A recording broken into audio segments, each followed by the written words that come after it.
Chinmay Mission was established in India in 1953 by devotees of Swami Chinmayanand and now has over 300 centers across the globe through which the mission makes available the ancient ageless wisdom of Advait Vedanta, the knowledge of universal oneness, providing the tools for realizing this wisdom in one's life. This knowledge is available across age groups, starting from infants to the elderly, and is unique to each. Chinmay Mission conducts spiritual camps, retreats, public talks, and runs many Chinmay Vidyalayas across the country. It's also in the forefront for social service.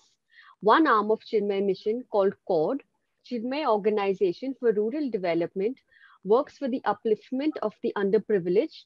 And in COVID times, campaigns such as Maximize Happiness and Each One Reach One have been there to help reach out to those less fortunate. Today's workshop is organized by Chinmay Yuva Kendra or CHIK as we call it. Let's watch this video for a little glimpse of CHIK.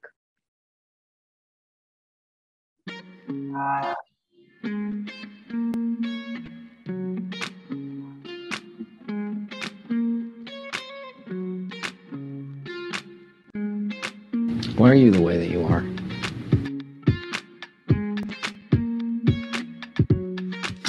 This is the greatest company in the world!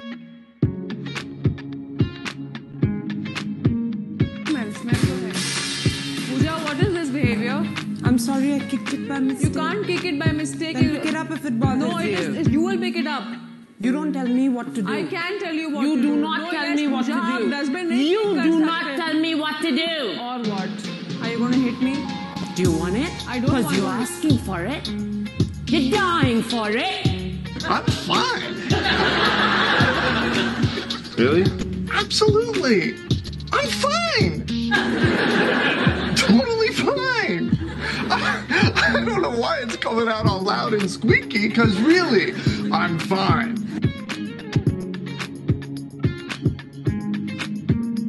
Now, if you two don't mind, I'm going to bed before either of you come up with another clever idea to get us killed, or worse, expelled.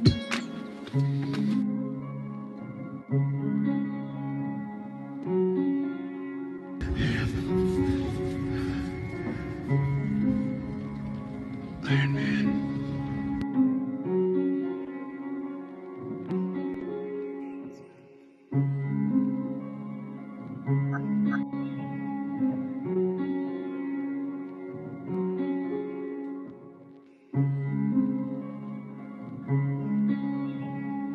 Wax on, wax off. Do or do not. There is no try.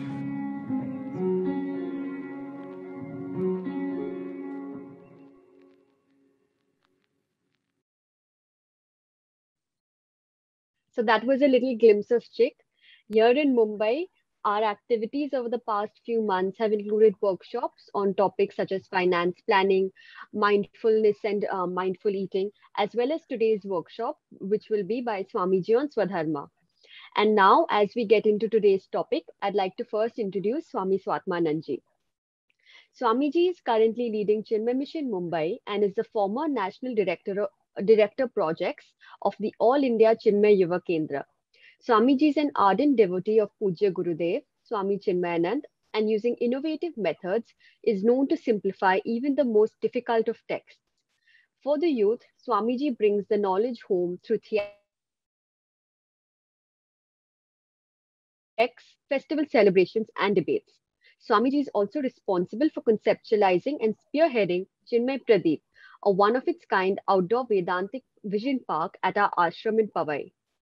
Even in this current pandemic situation, as you can see, it hasn't dampened Swamiji's dynamism and focus as he continues to reach out to hundreds of people every day through his sessions over Zoom and YouTube, his podcasts, blogs, and his daily nuggets on Instagram. His handle on social media and YouTube is Chinmay Shivam, and his podcasts are available on Apple Music, Podomatic, and Spotify. With pranams, it's now over to you, Swamiji.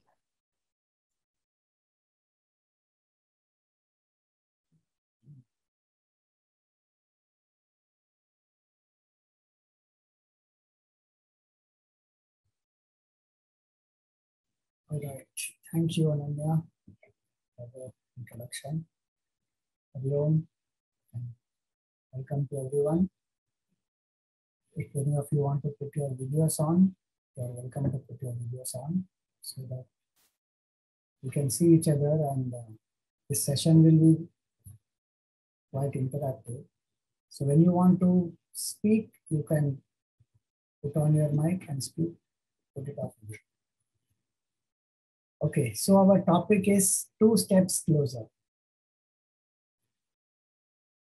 This is to explore our inner calling.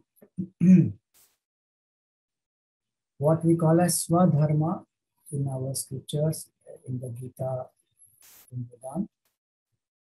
And this is a very important aspect as young people because it influences, affects all our interactions and our experiences in life.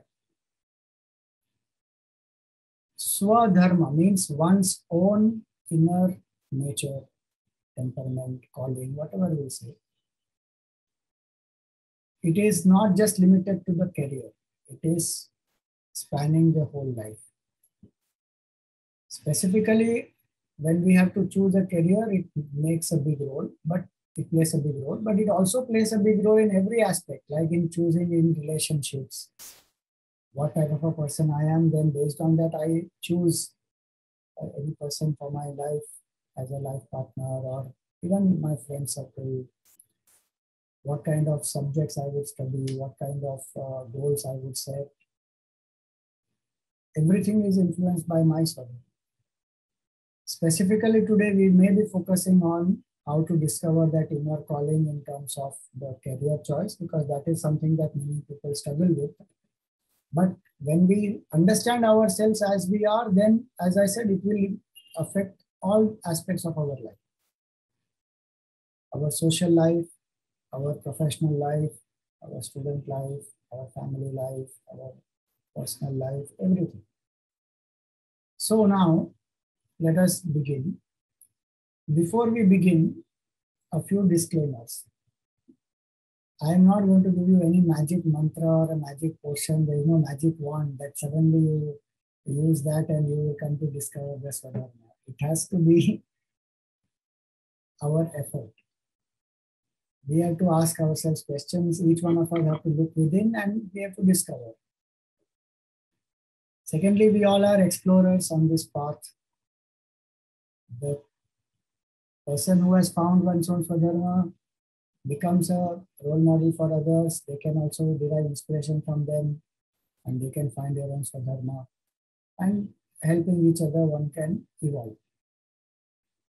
And third point is, this journey, like it is a, see the mountains are behind, right? So we have to reach, let us say, we are climbing, we are traveling on this journey, exploring. So in any journey, we have fuel. We have to eat something, we have to drink water, we have to keep ourselves hydrated, time to time eat some fruits, nuts, whatever, protein bar, something like that. What is the fuel in this journey? The main fuel in this journey will be our questions. What kind of questions we ask ourselves and how we answer them. The discovery of Swadharma depends mainly on that. There are many methods to discover Swadharma. Today there are lots of aptitude tests and psychological psychometric tools which people use.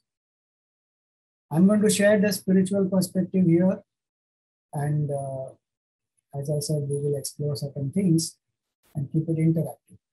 So I'm going to share some points that we have prepared for this, and through that we will have our interaction.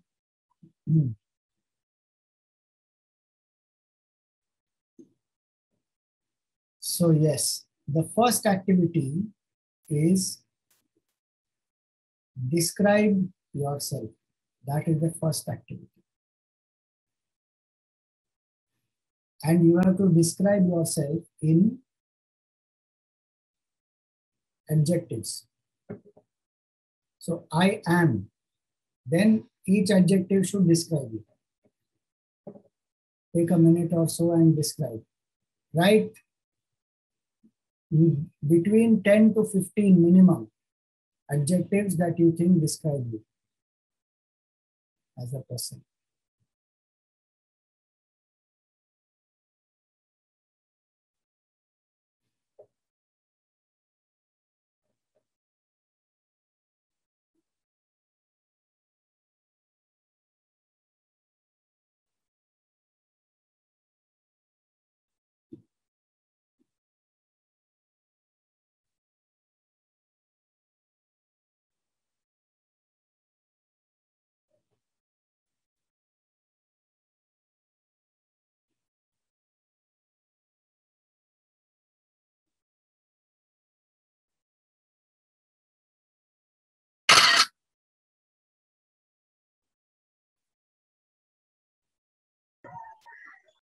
For anyone who has just joined, the activity is describe yourself with adjectives. Minimum between 10 to 15 words you should use. If you want to do more, that is your choice.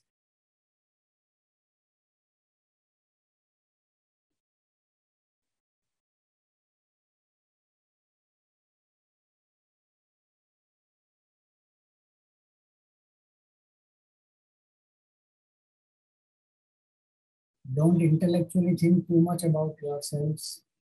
What comes to your mind when you think about yourself? Those are the words first you should think of. After that, you think if you want. And be honest when you write.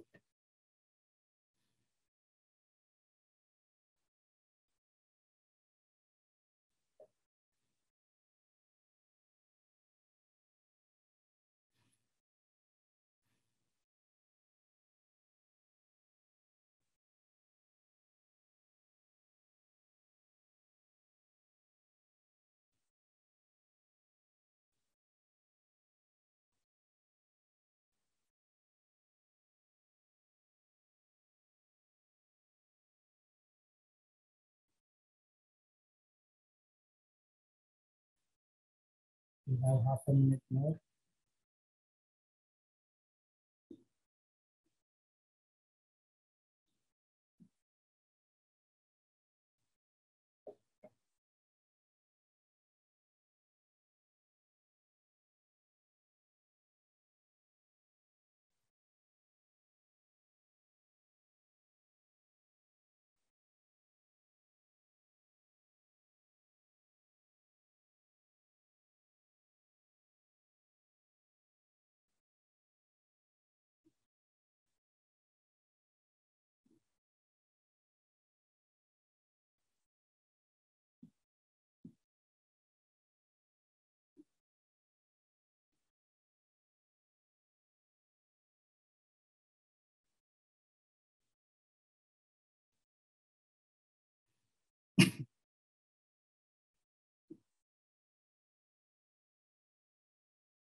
All right, time up. You can continue this exercise even after this session is over. It's a very nice exercise to do. Anyway, when you are asked in the interview, describe yourself, tell them us something about yourself, you should have that clarity. So anybody would like to share top 3 words which describe you? You can raise your hand and unmute and speak.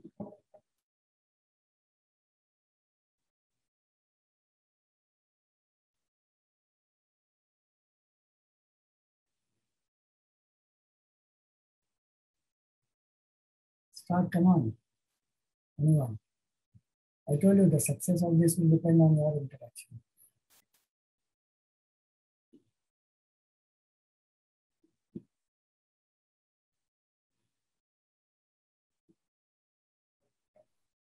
Hariom Swamiji. Yes, please start. I'm optimistic, easygoing, and spiritual. Good. Optimistic, easygoing, spiritual, great. Anyone else? Hariom Swamiji, I'm Katyani. I am creative, open-minded, and introverted. Hariom Swamiji, I am inquisitive, distracted at sometimes, and affectionate. Distracted, affectionate, and what was the first one? Inquisitive. Inquisitive, distracted. Yeah. Then Swanta had raised one. Yeah. I am cheerful, reliable, and dedicated. Repeat.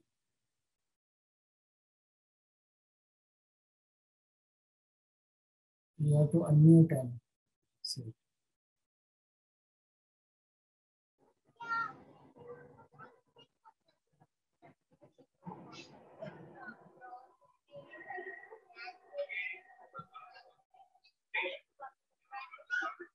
Okay.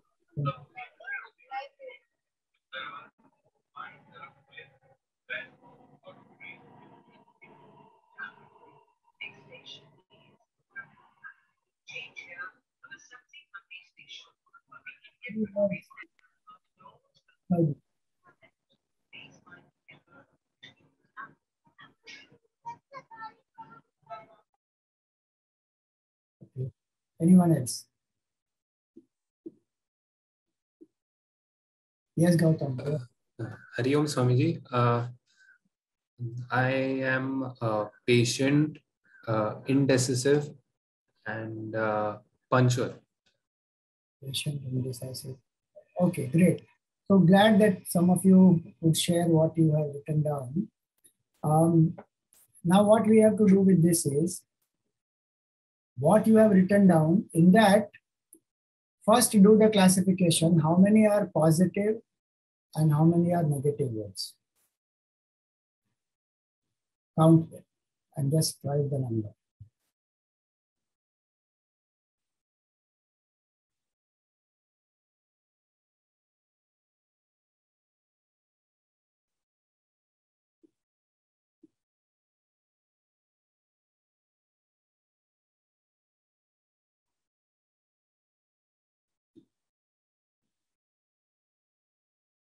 Just the quantity I want, number.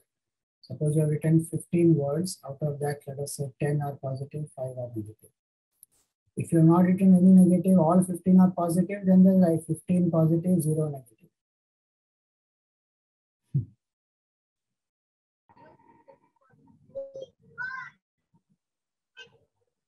Swamiji, what if we feel that, say, fearless? If we feel we are fearless, but not at all times.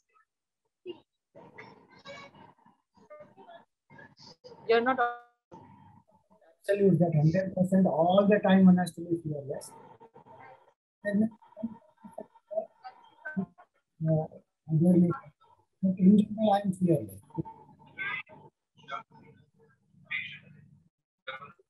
Hariom Swamiji, in certain positions the mic is not audible, Swamiji. So we could not hear what you said right now. Oh, I'm not using this mic, that's why. Sorry. Is my audio clear now? Yeah. Yes, yes. Much better. Yes, you have to mark it as a positive quality, because there may be some occasions of fear in everyone's life, but in general one is fearless. Then it's a positive quality. One has to mark it that way. So the point to understand is, Prasanna, you have a question? No, I just wanted to say I wrote 14 positive and 1 negative. Okay, great. Anyone else wants to share?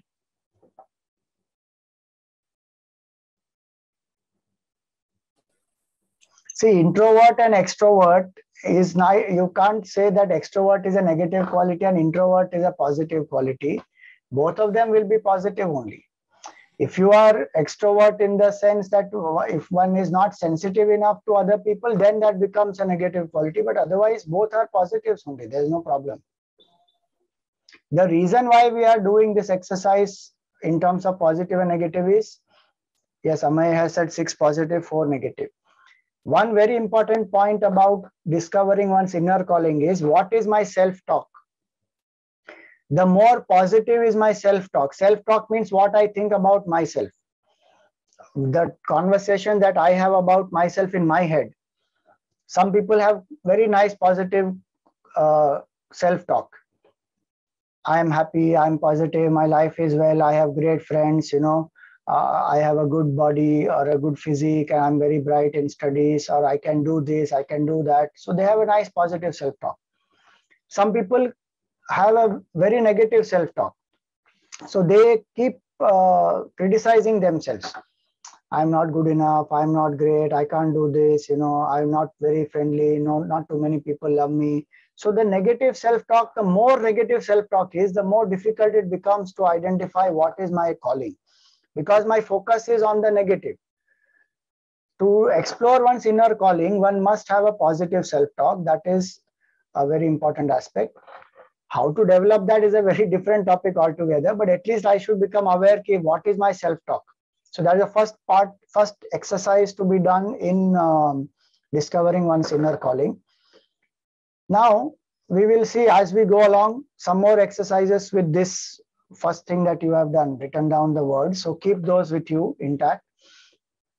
So when we describe ourselves, the positive self-talk is important. That is one.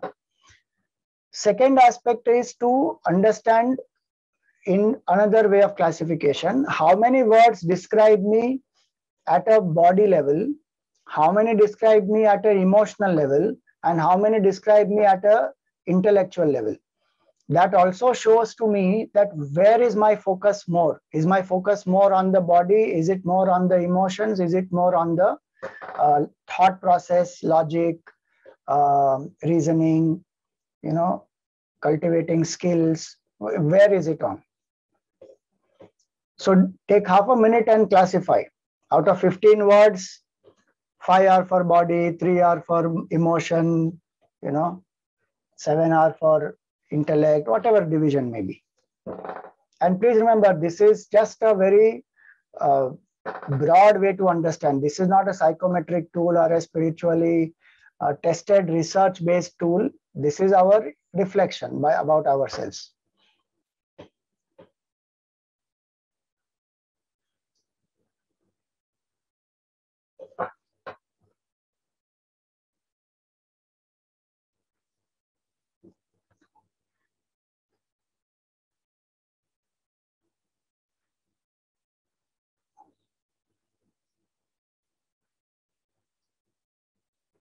And there's nothing wrong if you have more words for the body or the mind or the intellect.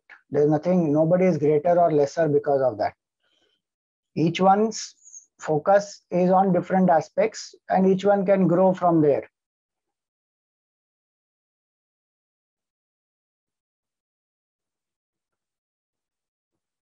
So I'm glad that a lot of you who have shared here, you have written more positives and less negatives here. So that is great. Anybody wants to share the division of body, emotions, thoughts?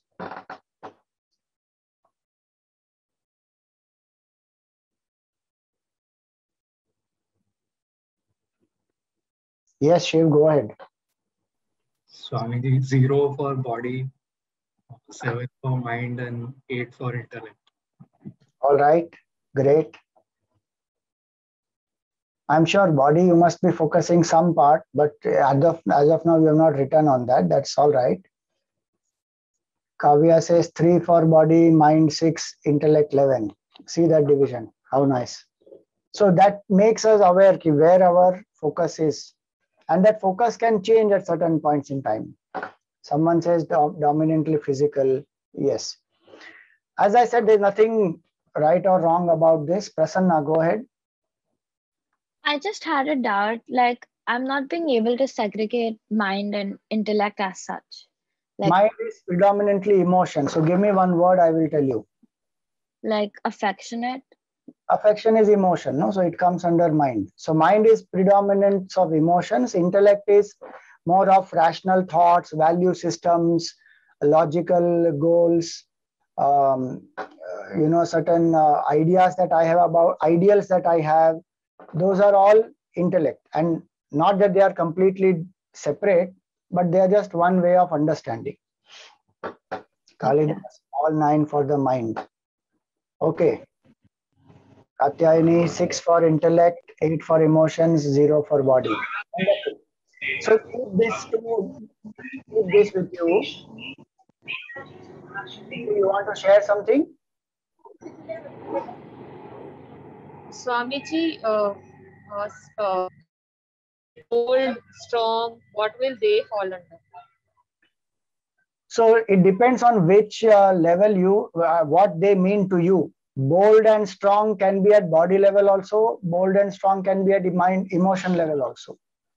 So it depends on. They will fall under mind and not intellect. If not from body. It can fall even under intellect, because somebody can be bold in taking risk. Somebody can be strong in intellectually countering some false rumors, propaganda, vested interest. So it depends on what the words mean to you. So you have to classify accordingly. So now, see, the idea here is this: to understand ourselves from different standpoints. First is positive, negative. Second is in terms of our attention. Where is our attention on? The law of the mind is this: what we focus on, that will flourish. And so the more we introspect, the more we understand about ourselves, the more easier it is to discover our calling. So the logic is this: our view of ourselves will determine our view of life, and that will influence my way of living. So if I view myself as a very positive person, a very emotion-oriented person, a sensitive person, a caring person, then my view of life will be also accordingly influenced. That for me, emotions are more important, so I will take care in relationships. Or for somebody, body is more important, then one will focus more on the physique aspect. One will help others also at that level. Or somebody, for them, intellect is much more dominant, then one works at that level. So my view of myself, if I think of myself that, people don't love me enough, then my view of life is that, I need people to love me more and more. So my focus will be on getting more love. If I feel I am loved and I can go out and give love, then my view of life will be like that I will go out, share love, give love, and accordingly my way of life will change. So Gurudev used to say this, that our view of life determines our way of life. Now, what exactly is Swadharma? We will come to this now. So, is it any of these? Is Swadharma a mindset? Is it talent? Suppose I can sing well, dance well, I can speak well, or I can, like today people say I'm an influencer, or I am a copywriter. So does that mean that is my Swadharma? Does it mean my duty?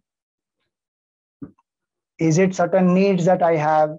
I need money, I need love, I need knowledge, I need a good home, I need friends. Is it my culture? Is it my passion? What I really passionately feel about?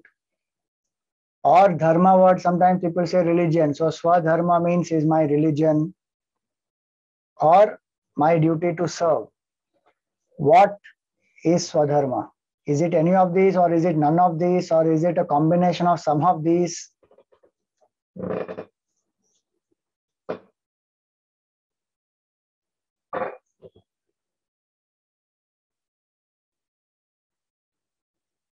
You are welcome to share your ideas. Think about this. Swamiji, I believe it's a combination of all of these. All of these. Okay. That is possible. It's a combination of all of these also is possible. Now, suppose you have to choose any 3 to determine your Swadharma. Which 3 will you choose?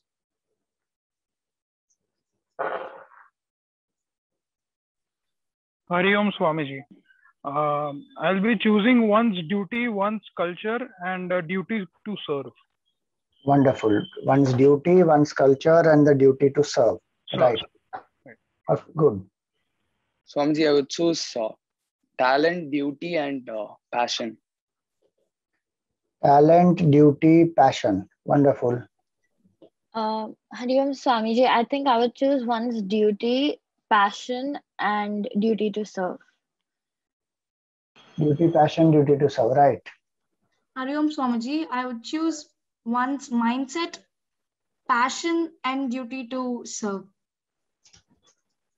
Wonderful. Hariom Swamiji, I would choose one's duty, one's culture, and one's religion, provided that religion is the Sanatana Dharma. Okay. So there's different permutations, combinations different people can make according to their choices, preferences, and I'm glad many of you are sharing different things on the chat also.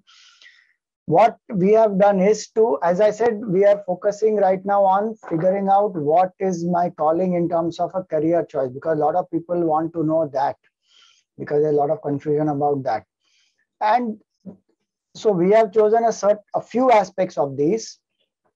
Not that other aspects are not required or unimportant, they are also important. But in figuring out what I should choose in terms of my profession or in terms of understanding myself, so that even in relationships I can become effective, we are choosing a few of these to make the understanding more easy. So what is Swadharma? It's a meeting point between these 5 things. What is the temperament? By temperament, we mean the mindset. What is the temperament? What is passion? What is the need? What is talent? What is service? If these 5 are taken care of, it will also take care of some of the other aspects like duty to serve and the culture and those aspects. Temperament, passion, need, talent, and service. A combination of these 5 can help us to understand what is Swadharma, what is the inner calling. So Swadharma is, what happened to this?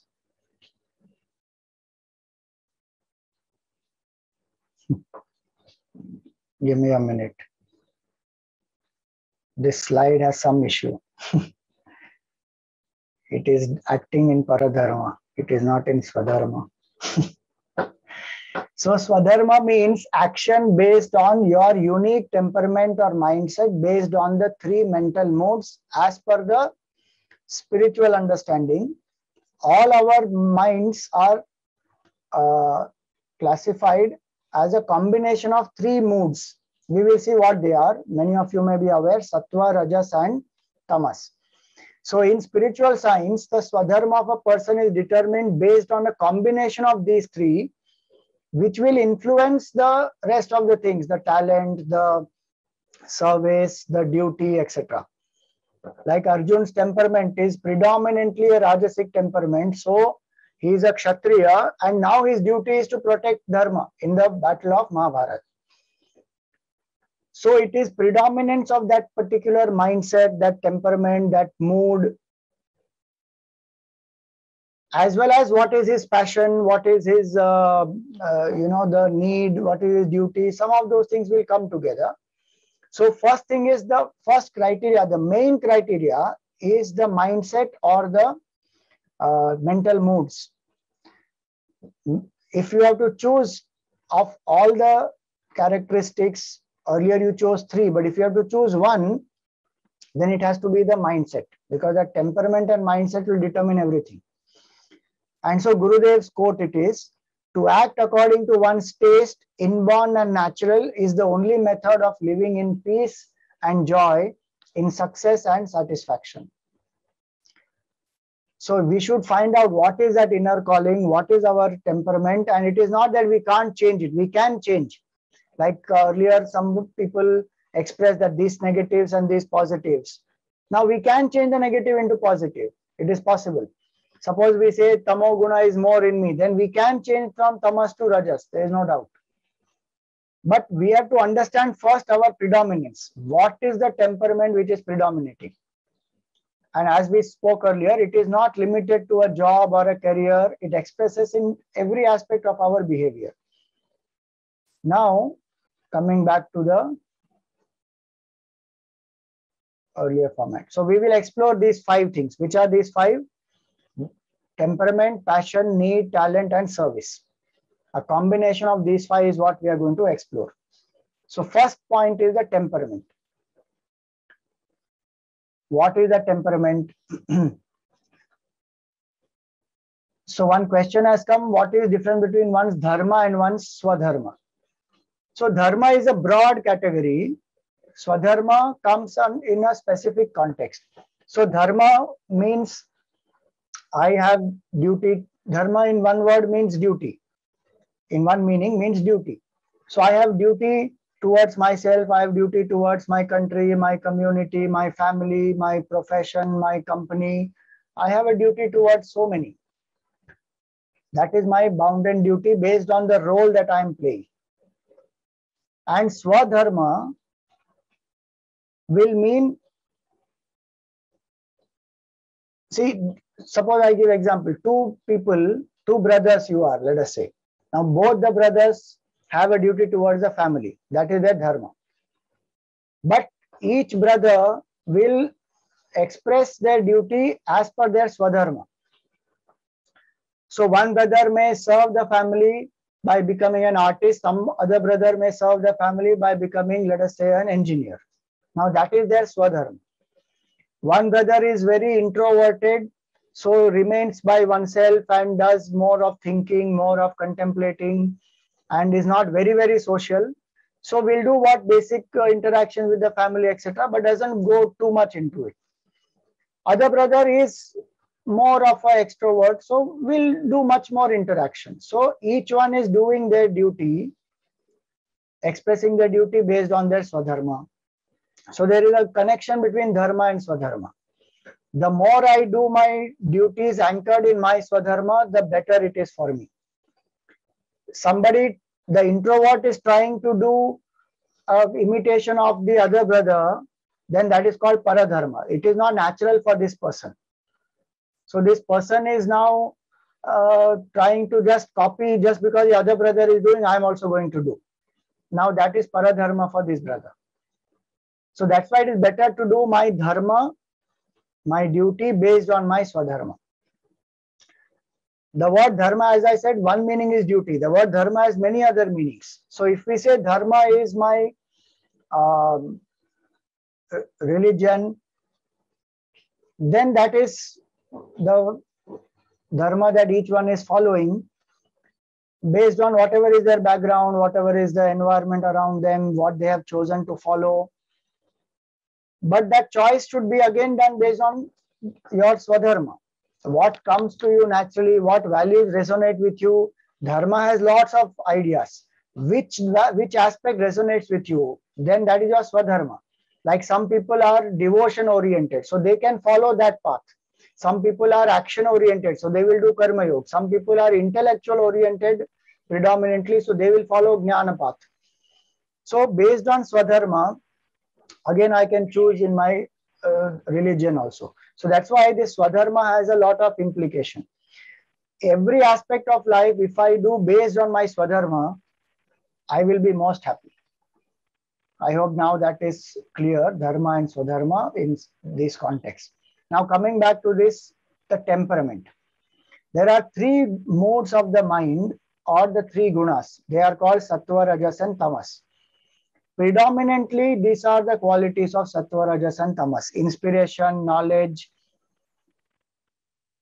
peace, balance, all those are qualities of sattva. Dynamism, achievement, attachment, these are qualities of rajas. And ignorance, inertia, these are qualities of tamas. Some more detailed characteristics I'm just going to share here. Now, based on these 3 gunas, the 15 words that you wrote, you can classify even those 15 words based on these. That of these 15, how many are sattvic, how many are rajasic, how many are tamasic. That will also help to understand my predominant temperament. See, this exercise you can do aram se even when you are having some free time, because at the moment you may not have thought so much. But once you do this properly, it will give a lot of insight into the mindset. So these are qualities of Sattva, Rajas and Tamas. And all of us are a combination of Sattva, Rajas and Tamas. And we should remember that all the three gunas we require. In the Gita 14th chapter, the description of this comes. So anybody wants to study more, you can refer to the 14th chapter of the Gita. So all the three gunas we require. Don't think that Tamo guna is bad, so I don't need. Inertia is very important. Swamiji, that I know, I'm most of the time in that state only. Inertia is important because without Tamoguna, sleep will not come. I can't sleep at all. Rajoguna also is important because without Rajas, activity cannot happen. Dynamism is not there. Achievement cannot happen. And Sattva-guna is also important. Balance, harmony, positivity, all that. Now, what is predominant in me in terms of the gunas, that I should first find out. In the earlier system, that is what was being done. Like how today people have aptitude test. Earlier, when people used to go to the Gurukul, they used to have this. The Guru would ensure that the disciple comes to understand this, that what is my predominant temperament, Sattva, Rajas, Tamas, and based on that, the choices are also made. So if I have Tamas in terms of, let us say, depression or dullness, then I need to overcome that. But if I have inertia, I have sleep, I need to sleep, then that Tamas is not bad. It is necessary. If I have activity of Rajas, I have excitement, I have desire, passion, no problem. But if I have ego, anxiety, agitation, then that has to be overcome. Same way in Sattva Guna, all these are positive qualities of Sattva Guna. But if I get attached to some of these, like I have the ego of intelligence, that I am more intelligent than anybody else, then that is a quality which I have to overcome. I should be flexible. I can't be rigid because I am intelligent. I should be able to understand. I should be able to express with sensitivity. So a combination of Sattva, Rajas and Tamas is what each of us are. And what we have to focus on is the necessary aspect of Sattva, Rajas and Tamas. In that, what is my combination? If there is some aspect of my Sattva, Rajas and Tamas which is harmful to me, that I have to overcome. Based on both these, I can understand my Swadharma. Like somebody is very having a lot of depression. Now that person should not meditate. That person should take up service, take up activity, go out and serve, have a goal, act, achieve, set timelines, set deadlines and work towards it, because that person needs dynamism. Because as of now, this person is in a dull mood. From Tamas, you have to come to Rajas. Same way, if somebody is doing great work, very successful, but they also have a lot of stress, then they have to move from that Rajoguna to Sattva Guna so that they can be successful and yet be happy. So each of us, the combination of the gunas, we will keep evolving. What is the predominant guna? Based on that is our temperament. Like somebody is very sattvic person predominantly, then one's responses will be like that. With people also, one will be balanced, one will be positive, one's language will be loving, one has a certain openness, one is not judging people. So that is because predominant of Sattva Guna.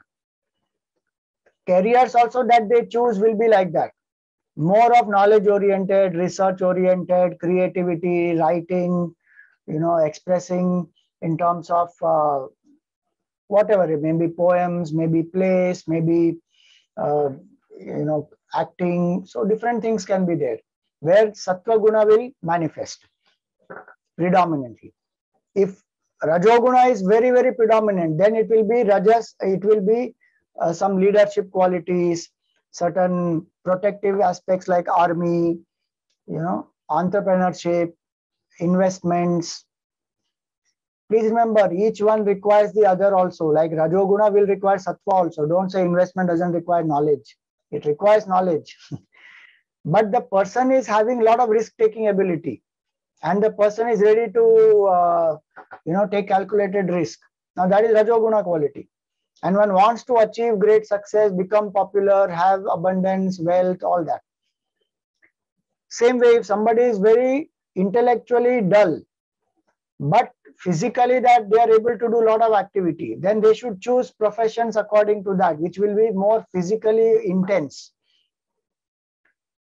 So maybe they become trainers, or they become sportsmen, or any such category where physically they have to be much more active, where they don't have to use a lot of thinking capability, but they have to train themselves at a skill level. So combination of these three and predominance of certain things will determine what is our calling, what is our Swadharma. Here is a very nice video of Puja Gurudev on explaining these three gunas and their combination. With a nice example, he explains. Nobody in the world or living being who has not got the gunas. All the three gunas are in everyone. A professional murderer and a wretched man, evil-minded man, even he has got sattvic moods. Even the greatest saint and sage has moments of tamas and rajas. All the three put together is called the human personality. Never can there be only one. Coffee means three things: decoction, milk, and sugar. Three things mixed together is normal coffee, not American coffee. American coffee is anything they put there, some black powder, and keep on burning, boiling till evening, and take it a little. What are you doing? Coffee. That is the tragedy of this country. Never mind. The real coffee is made artistically by mixing these three, and then you take coffee. Now, right. Now, even though this coffee contains only three things, if you on a Saturday or Sunday visit 4 or 5 friends, Hindu friends, Indian friends, when you visit, whatever be the time or the day, they will not allow you to go out without coffee. Come on, let us have a little coffee. No, I don't want it. I just now had, never mind. I just now had food. Good. Digestion, coffee is good. No, I have just now go and take food. Very good. Is a appetizer. You won't be allowed to go without taking coffee. You go in 4 or 5 places, take coffee. Every coffee contains the three, but no 2 coffees are the same. Go to a South Indian coffee. The coffee is coffee, but it is all decoction. Milk pot and sugar pot have been brought around it, not inside it. That is called the South Indian coffee. Gujarati, go there. Ayya. The sugar dabba when you was putting, it just gone for sugar, oh sugar. Punjabi coffee. A cup or glass of milk and 1 drop of coffee, one end, and sugar. And that coffee, they won't shake it because it will spread, and then take that milk only. Coffee is only a witness that I am here.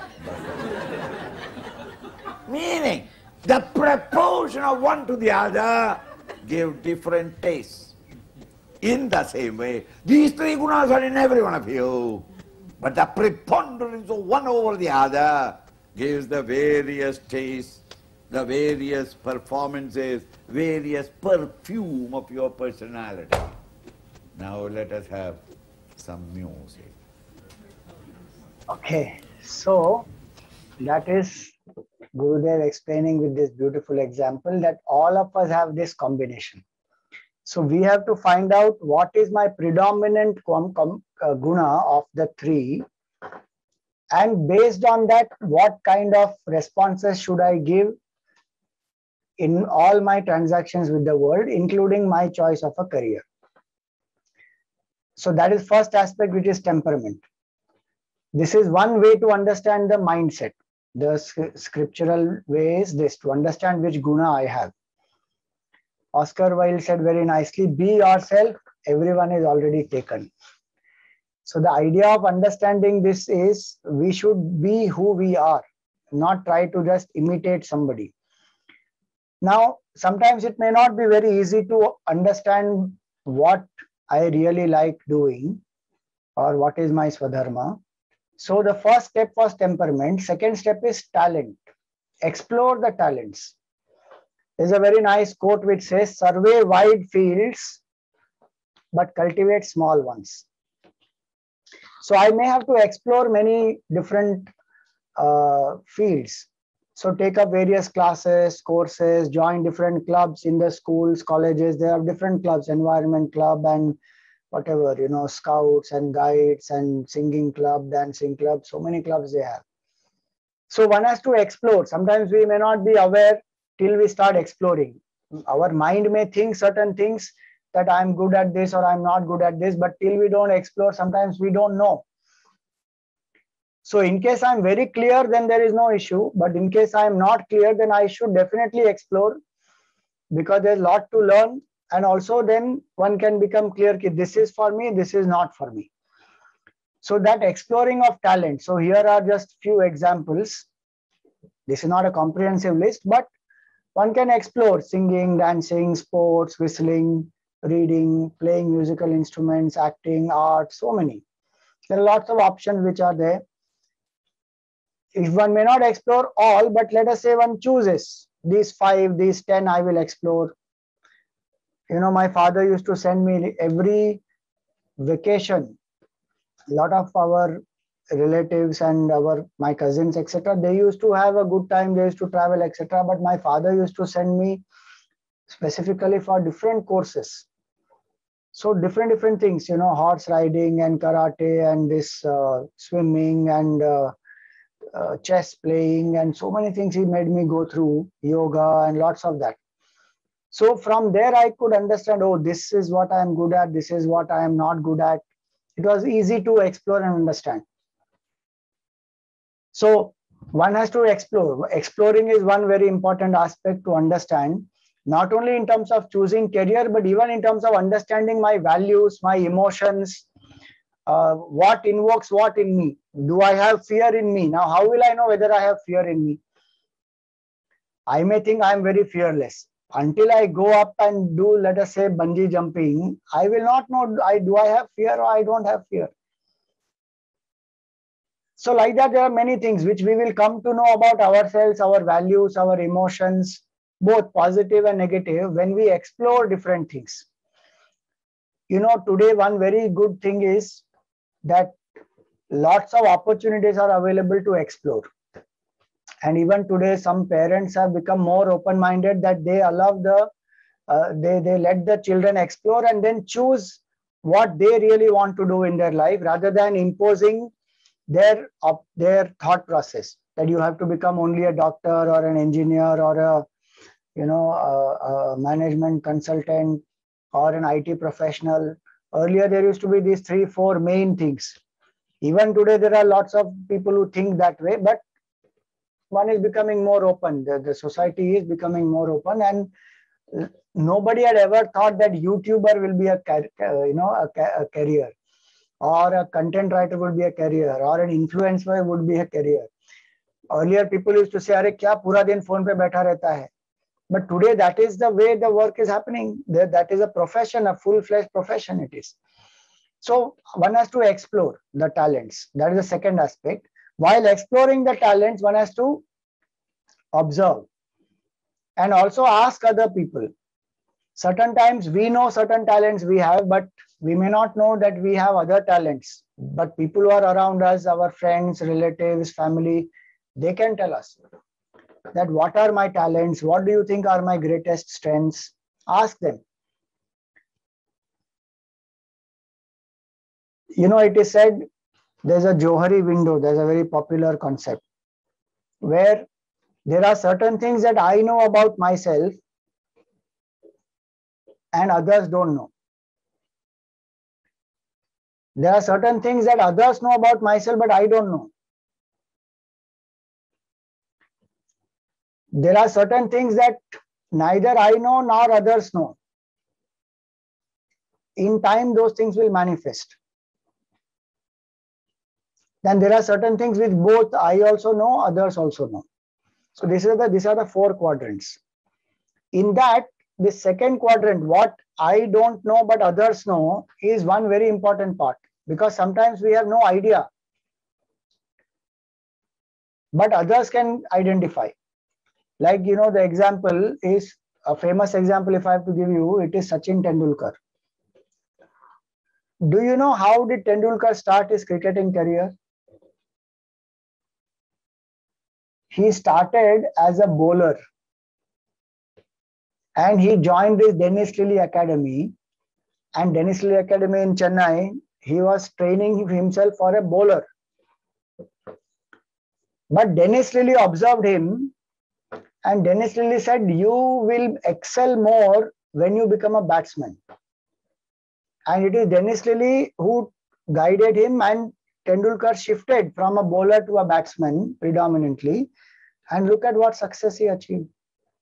He had thought he wants to be a bowler, and it was clear to him, I want to be a bowler, and he was training himself for being a bowler.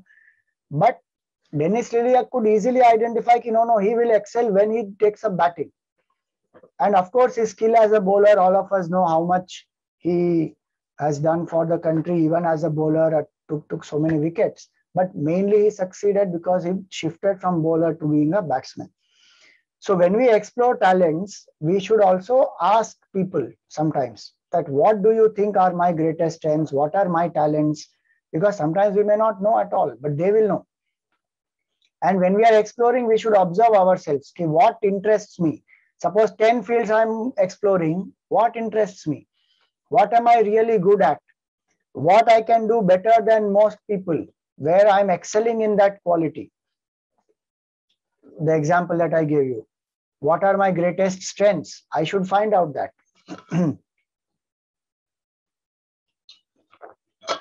So based on my understanding plus the understanding of others, one can come to a certain clarity. So this is about the second aspect where we must explore the talents. Now I come to the very important aspect, which is passion. The third aspect is passion. Now to discover our passion, what really we feel for, we have to ask certain right questions. These questions, they will help to understand ourselves better, and they will also help us to overcome certain conditionings and pressures. For example, many times our choices are based on, oh, how will people perceive me? If I do this, how will my friends talk about me? Oh, all my friends are taking science, but I am choosing arts, and arts, the dullest students, they choose arts. So I don't want to choose arts. So all of them are going for science. I will also go for science. Now, if I ask certain questions, this will become very clear to me, no, I should not fall for this. So there are conditionings and pressures we come under. Peer pressure, it can be financial pressure in the family, or it can be the family's pressure only, कि आज तक हमारे खानदान में कोई doctor पैदा नहीं हुआ, तुमको डॉक्टर ही बनना पड़ेगा. In that movie, it comes in the 3 Idiots. When the child is born, they put a thappa on that child. So it can be any such pressures. But we should know what we are made for. So we have to ask those right questions and not come under the conditionings and pressures. It will give us proper perspective when we answer these questions correctly, and they will help us to get in touch with our innermost thoughts and feelings. A lot of us live at the surface level many times. So we are not in touch with our emotions and feelings. When we ask these questions and think, understand ourselves better, then we get in touch with these emotions and feelings. And the decisions which are taken based on that, they will be proper decisions. Many times the decisions are taken based on only some surface level understanding. So we should go deep within ourselves. And they will also help us to consider all different perspectives and come to a balanced decision rather than an impulsive one. So now what are these questions to ask? So one by one we will come. So what I'm going to do here is there are quite a few questions. I'm going to share some of these questions here. We will take up each question. If any of you want to share some answers, you are welcome to share. If you feel some of these questions are important, you note them down and think about it at a later point in time, because these questions are the main aspect. They will only help us to discover the inner calling. So what are these questions now? So to discover our passion, they are not in any particular sequence, okay? They have just put the questions. If I could do whatever I wanted to do, where imagine there are no obstacles, restraining factors, or possibility of failure, what would I choose to do with my life? Many times we don't take up some things because of fear of failure or because of some obstacles. We think, no, this can't be done. We first think of what can't be done and our choices, and we start negating all possibilities based on what can't be done. It should actually be the exactly opposite. What can be done is what I should think first. So if I put aside all those conditionings about fears about obstacles, failures, any other restraining factors like I don't have enough money, or what will the society say? If I put aside all those and I ask myself, what would I choose to do with my life? That can be a question I can ask. Anybody wants to share anything on this?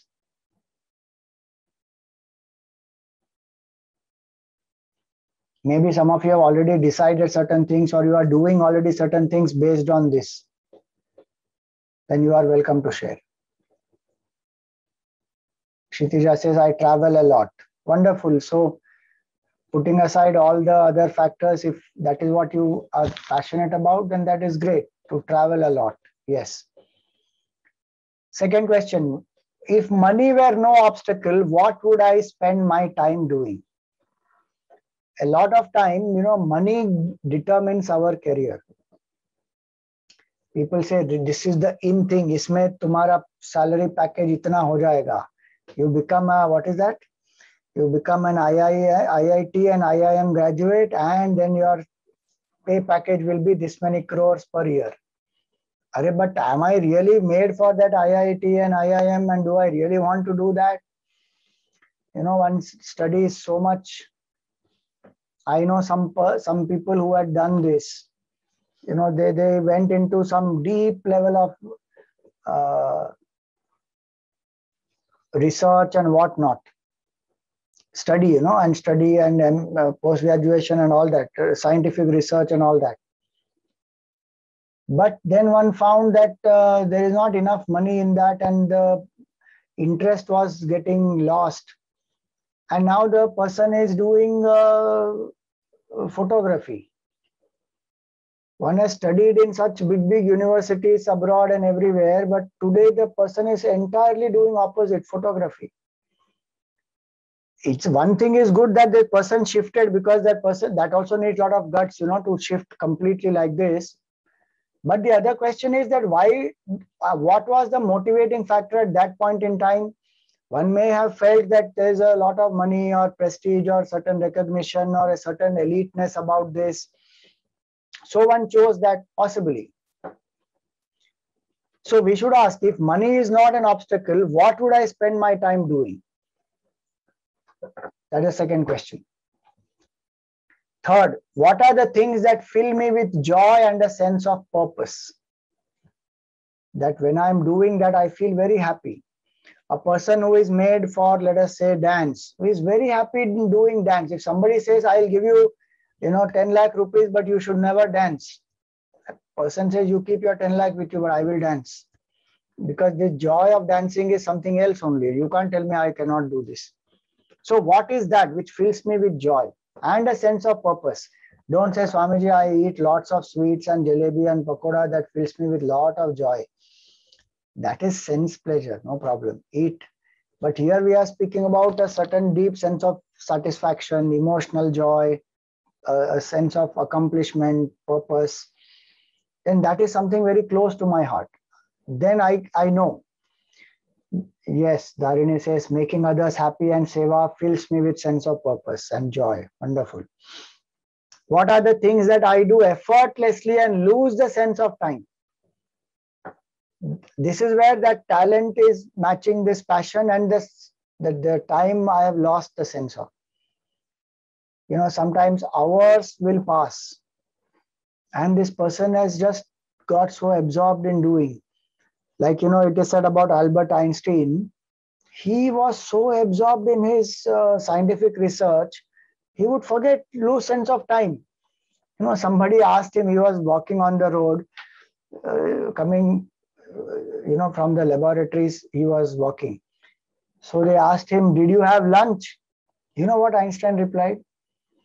He said, if I'm going towards my house, I have not had lunch. If I'm coming away from my house, I had lunch.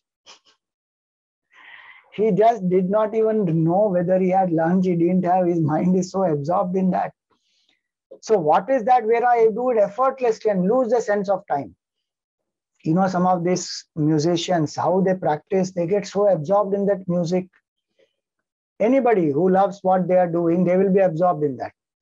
Some meditators, some sadhus, yogis, if they ask, if somebody asks us, how long can you meditate? We can say 10 minutes, 20 minutes, 30 minutes. And some of these sadhus, 6 hours, 8 hours, they are sitting in meditation, absorbed. Because it is coming to them very effortlessly. Amay says, Sanskrit grammarian, I would lose my sense of time. Wonderful. So Sanskrit can be so absorbing, where one loses the sense of time.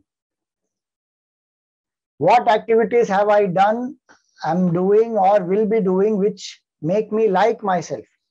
This is one important factor. Because many times when we do certain things, we do for other people, but we don't feel good about it. So I should identify both. What are the activities that I'm doing where I don't feel good about myself, where I'm doing out of certain external compulsion, or I'm doing it to please somebody, but I'm not very happy with that. Sometimes there is an adjustment one has made, that's a different matter. I'm not talking about that. But we are talking about the main big choices of life. Like in the 3 Idiots, that example which comes, that I forget the name of Madhavan in that, Farhan, I think is his name. He wants to become a photographer, but this father wants him to become an engineer only. Now he is doing engineering, but he is not very happy. He doesn't like himself for that. But this person, when he becomes a photographer, he excels in that, plus he loves himself also. So our choices must be such that they don't make us hate ourselves or condemn ourselves or dislike ourselves, make us not feel good about ourselves. They should make us feel happy and good about ourselves. Then that is my passion, that is my core. What are the things I really enjoy and never get bored of doing? Again, that is my passion. For somebody, Sanskrit grammar can be very boring. But Amay says he really enjoys it, so he never gets bored of it.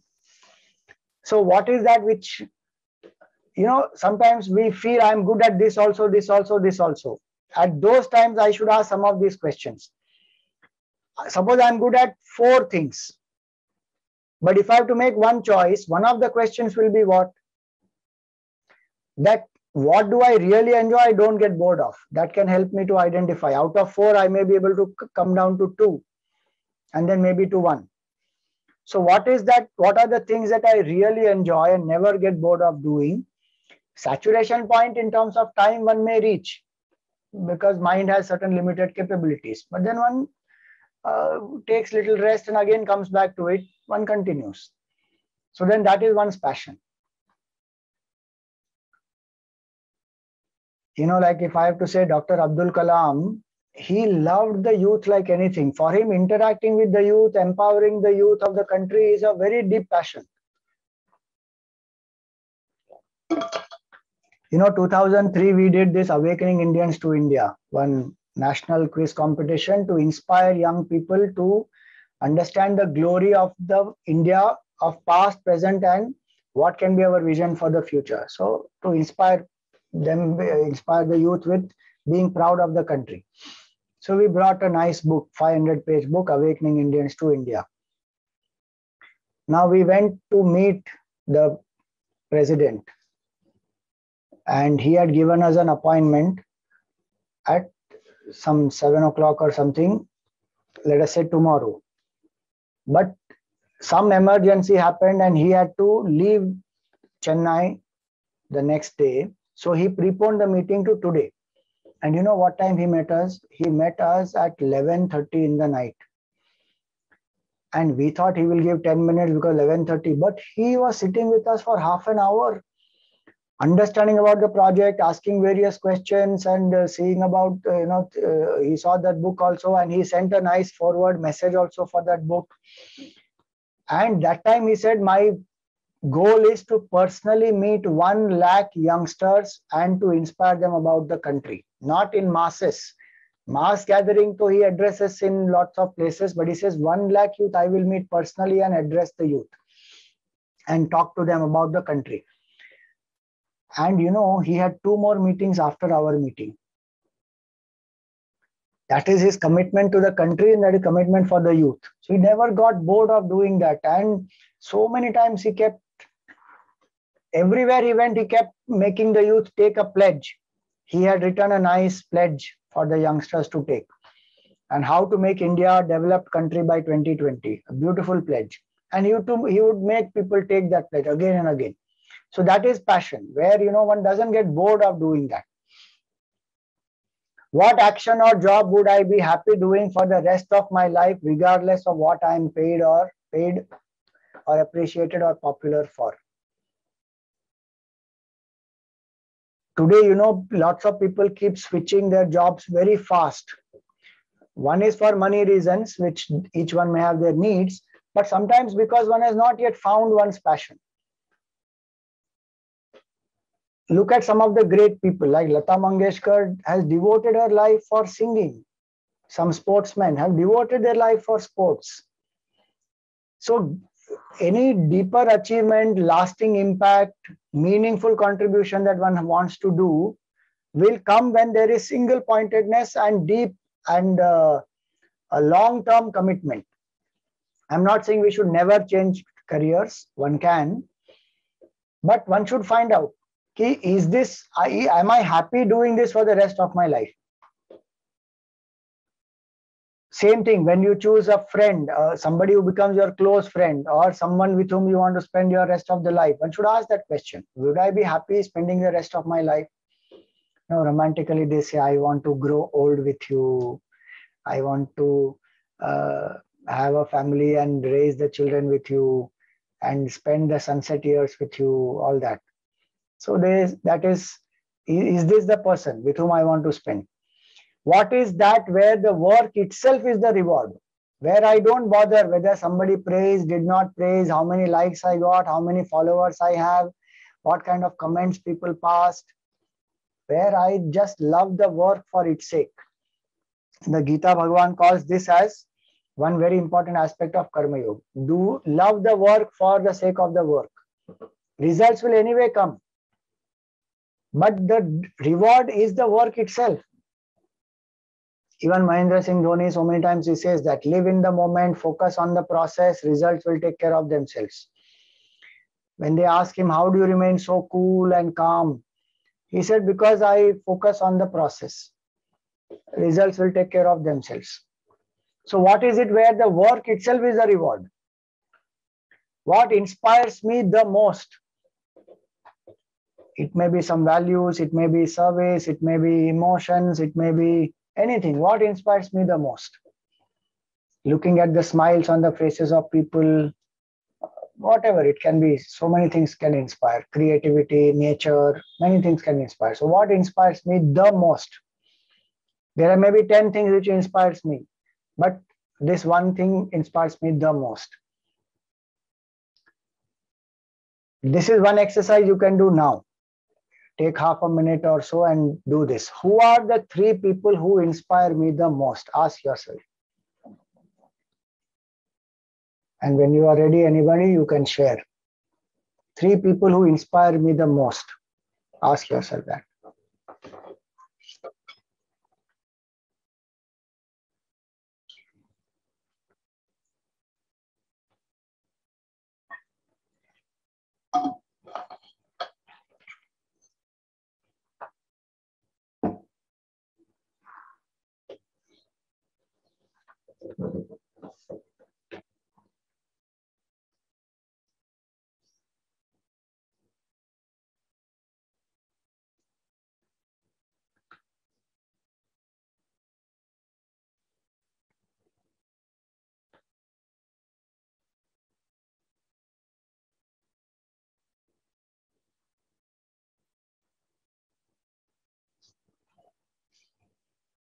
If anybody is ready, you want to share, you can unmute and share. Swamiji, it can be any renowned personality as well, right? Like someone. Anybody, renowned, not renowned, anyone.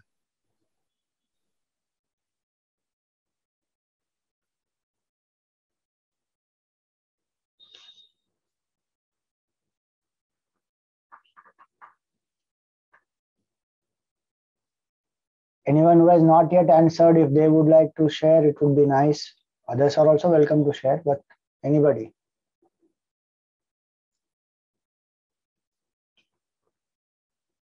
Share at least one name and why they inspire you the most.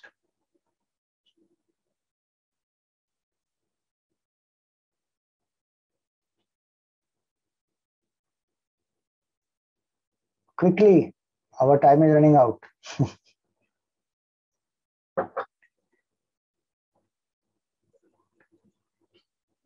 Okay, Dharini says, Lord Krishna, Subhash Chandra Bose, Tapan Bhaiya. Seeing his energy motivates me. Wonderful. So what inspires you in Subhash Chandra Bose the most? His dynamism to do stuff, like he went outside India and did so much. Right. Dynamism to achieve so much outside the country in such difficult circumstances. Right. Amrita says one of them is Lord Krishna, imbibe qualities from the Gita. Amey says Panini, the author of Ashtadhyayi. Wonderful.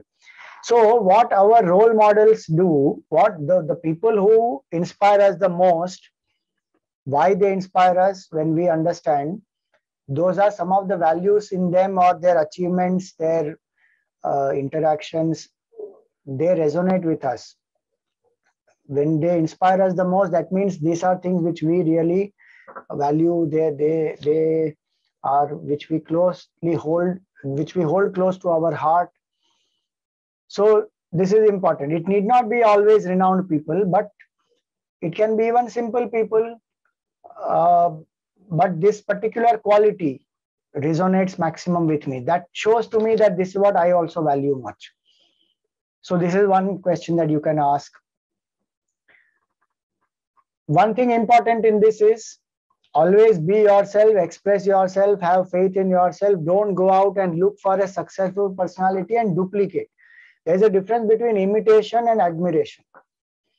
In imitation, we blindly duplicate.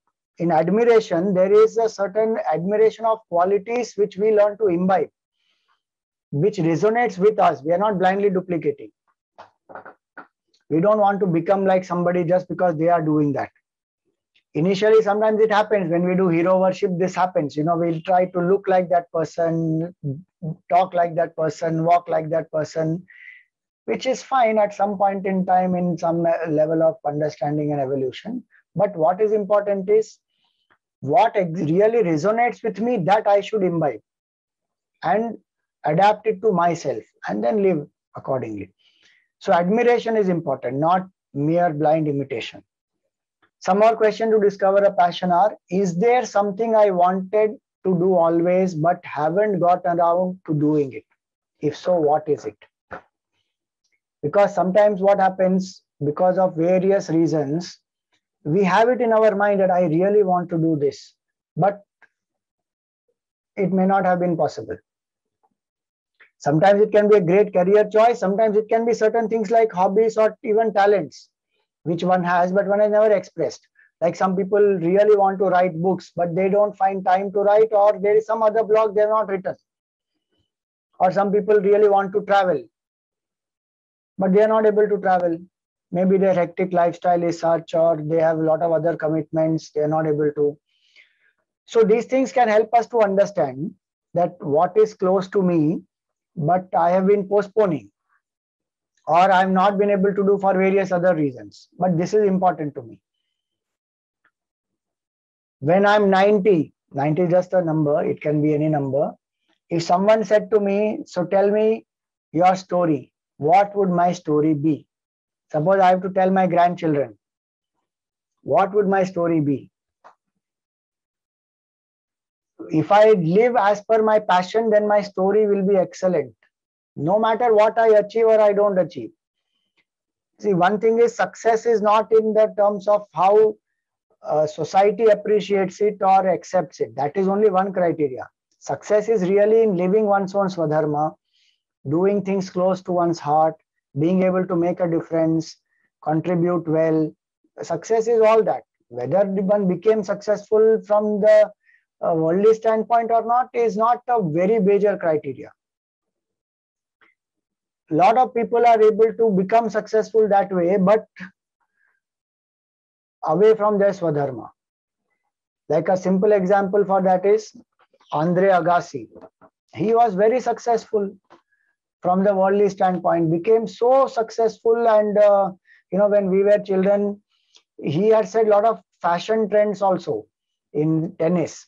He used to wear the cap ulta and he used to have one earring, and then he used to play, and he was a tennis icon for everyone. But if you read his autobiography, and he married Steffi Graf, she is also a great tennis achiever. But in his autobiography, he says he never liked tennis. He hates tennis from the bottom of his heart. Very successful, but not happy. Because the real passion, now somebody says, but what is wrong in that? We became successful. No, that is not true success. When one is hating that tennis all the time, for various reasons, one took up that tennis. The father was and the family was in a financial debt. So they took up tennis. And sheer practice, he became a great star. But heart is not close to that. Then that is not a holistic success. Somebody who is doing what they really love and became successful in that, they are successful and happy. Their story is fabulous. And that's the example that one has to set. So ask oneself this question: what would my story be? Would my story be, but I could not do these things? The story should always be about I did what I could do, what I wanted to do, and I also was able to do what I didn't want to do. I mastered my mind and I could do it as my duty. Some things may be unpleasant, but I still do it. Then that's a great story. Now, this is one exercise again that you can do at certain times. What inspired me when I was 1 to 10 years old? Many times people think that, oh, children, they are very impractical. They don't know the harsh realities of the world, so they just imagine anything. But the best possible imaginations and goals which are set in the mind are in the childhood, because we don't have a lot of conditionings. Hanumanji leaping towards the sun, the symbolism is that think high. A child will think big naturally, because child is not thinking this obstacle, that obstacle, and this conditioning, and that society, and that friend, and this family. They are not bothered. Sometimes they'll think very ordinary, sometimes they'll think very big also. So what did I think between 1 to 10 years old, 11 to 16, and 16 to now? For each age group, you write differently. What did inspire you the most? And you may find some commonalities in that, because as we grow old, sometimes our real passions and what we really feel for gets put aside because of so many conditionings. If I do this exercise, and this is psychologically tested exercise, this one, the psychologists make people do this. a lot of abuse also of the childhood makes the child very reactive, impulsive, violent, and same way the positives also. Especially the first 5 years, the formative years are very, very important. Now, just an example here. Okay, we'll have to go back to that slide there.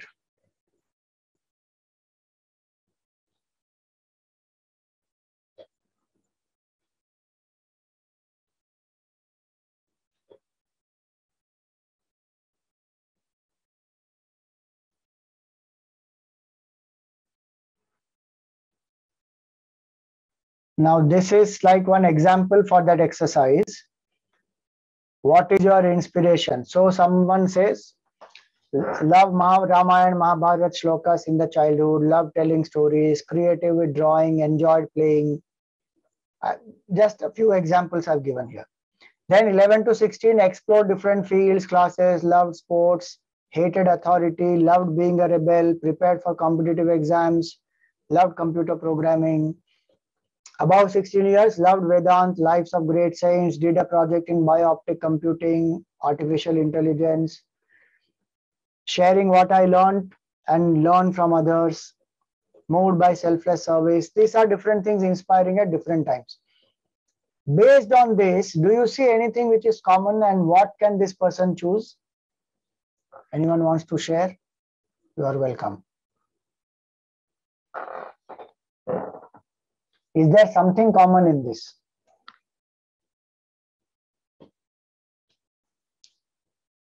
More of a Jnana Yogi person. More of a Jnana Yogi person. On what basis do you say that? At all phases, they are practical and more of thinking involved. Okay. Swamiji, he or she could become a teacher. Superb. Very nicely analyzed. So one is Jnana Yogi, one is a teacher. Anything else?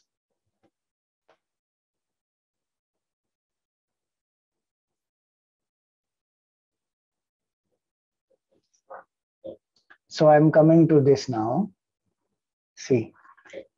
So if you say used to love Ramayana, Mahabharata, shlokas, hated authority, loved being a rebel, loved Vedanta, sharing, selfless service, all these are showing very clearly that there's a deep spiritual urge either to take it up full time or to take it up in a major way in whatever one is doing.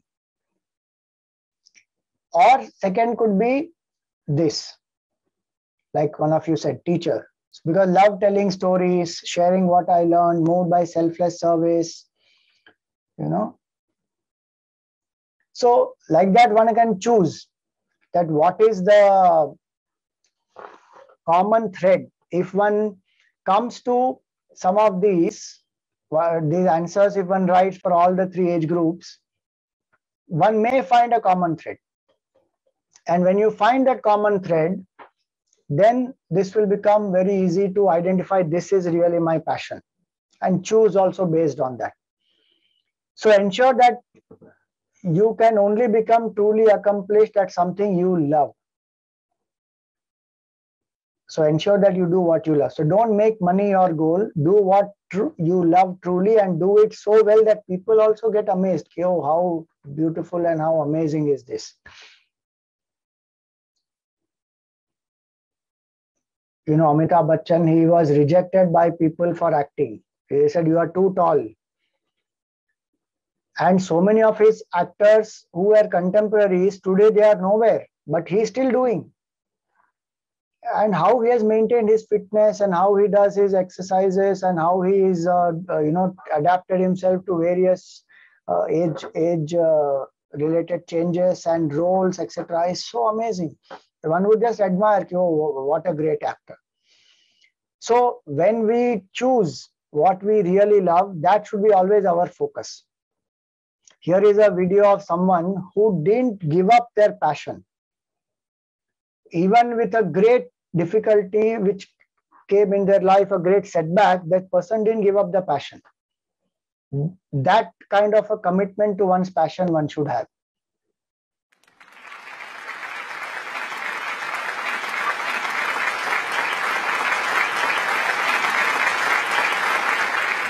I was a painter. Everything in my eyes holds beauty.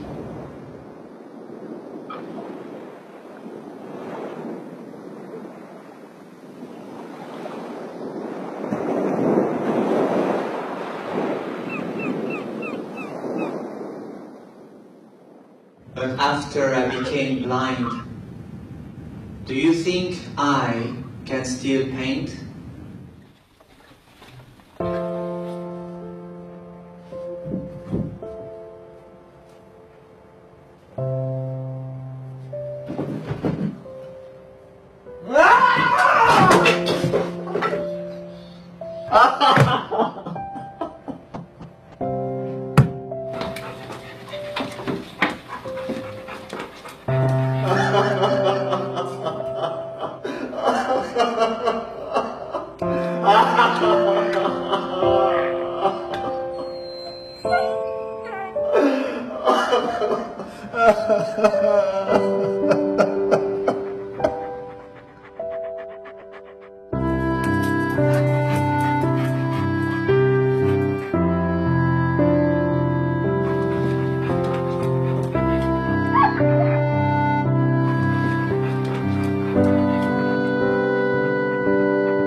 See how nice, no? That journey is a lot of struggle, but didn't give up. That is the passion. Obstacles come, challenges come. Helen Keller also, we know how much she served with so many challenges. Lots of people like that. So our passion is that when we discover the passion, then it gives a lot of strength to us. Difficulties, challenges will come, but the passion is what keeps guiding, and one will learn. So that's why do what feels natural to you. Don't pretend or wear any masks. Especially in today's age where so much filters are there in everything in social media. And they have to put specially to say that photograph without filter. Otherwise, everything is so filtered. By itself, there's nothing wrong in it, but that should not happen psychologically, where we pretend and then we put on a false image and just to impress people. We don't need to do that. We should do what is natural to us, who we are. In trying to impress people, we don't have to lose who we are.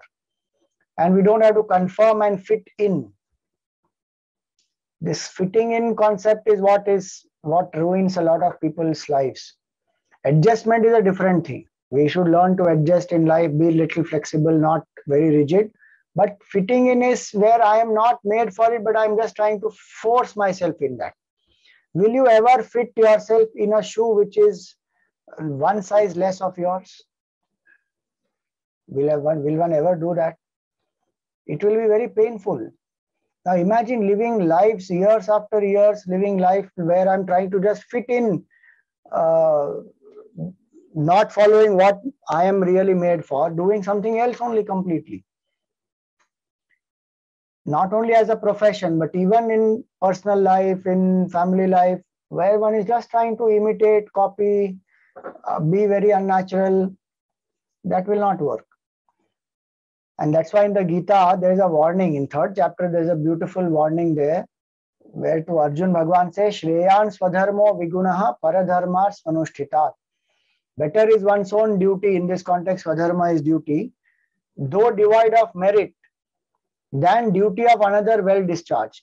Like for an army soldier, and especially Arjun, he has to kill people and his own relatives. He feels very disturbed by that. But Bhagwan says, better it is to do that than you going away into the forest and living like a mendicant, because you are not made for that. Better is death in one's own Swadharma.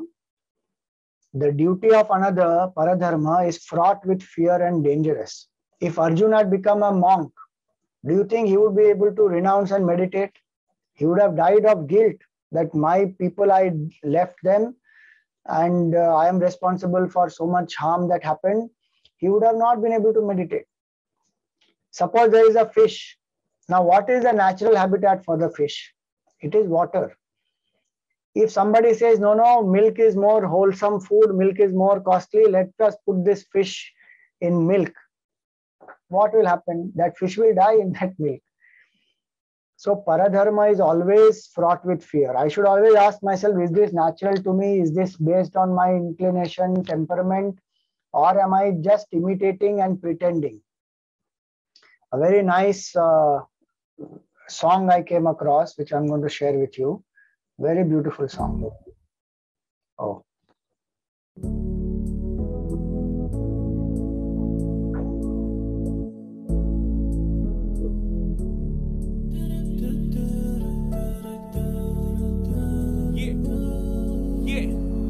I just wanna be me. If I lose a few fringe people that don't love who I am, well, that's a good thing. I'm proud to be who I am, cause that's a good thing. I'm gonna be who I am, that's how I should think. I'd rather walk with the few that love me, the few that want me, for me and who I really am. Won't pretend to fit in just like the sheep and lambs. Pretend to be who I'm not, don't think I really can. Fit in, I'd rather fit out. No talk, I'd rather stick out. Work hard and let the enemy out. Take charge, putting the enemies down. I'm letting go of all inner doubt, cause we all know that with this life, there's only one shot, you can't live this twice. So I'm letting go of all resistance, cause there's nothing worse than living with a fake existence. Always being someone the world wants me to be.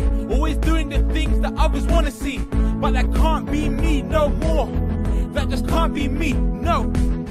Now that fake me goes down the drain. I got my watch, it's time for change. And for those who are meant to be, follow me on this journey. I just wanna be myself, live a life trapped on a fiddle, yeah.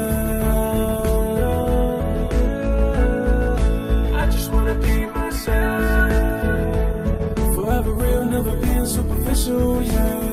That makes it easy to be, and this I guarantee.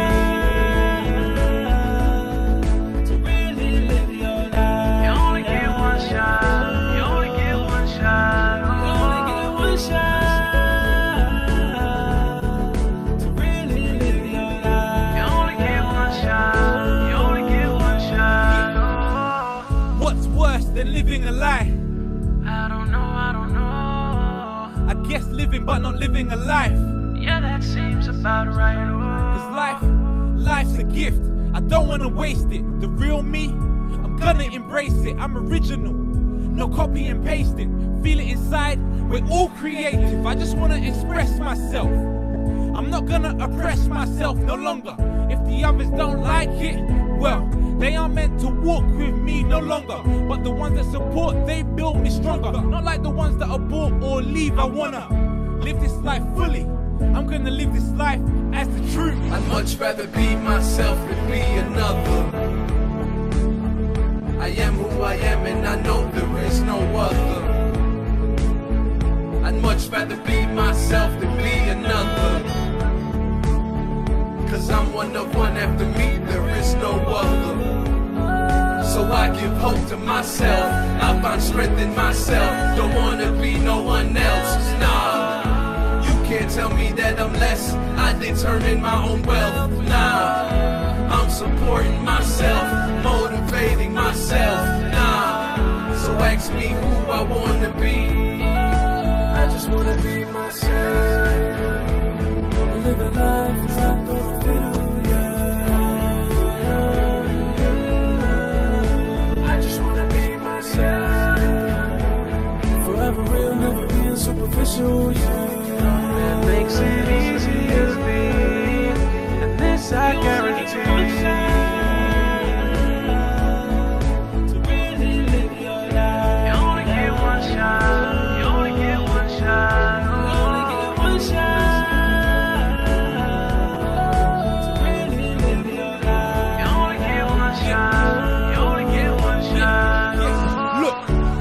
Make the shift, it's time to make that change. It's time to drive in your own lane. New book, time for a new page. New you, even with the old name. Cause you gotta love yourself truly. Look deep inside for the inner beauty, and you really owe it to yourself. Cause no one will love you if you don't love yourself. Look, you're not a faker, you're a creator. Stand tall like skyscrapers, a risk taker. So don't worry about the haters, cause in a couple years they all rate ya. It's a major key, set yourself free. Get rid of any old mentality, cause you're stronger than you used to be. Take the stage, this is your new me. I want to tell you this one thing. Be yourself. What does that mean? When you can look in the mirror and know exactly who you are and exactly what you are, and appreciate that and love that, that's it. Be yourself. It's your identity. Nurture it, because it really is the biggest blessing we have. You only get one shot, you only get one shot, oh.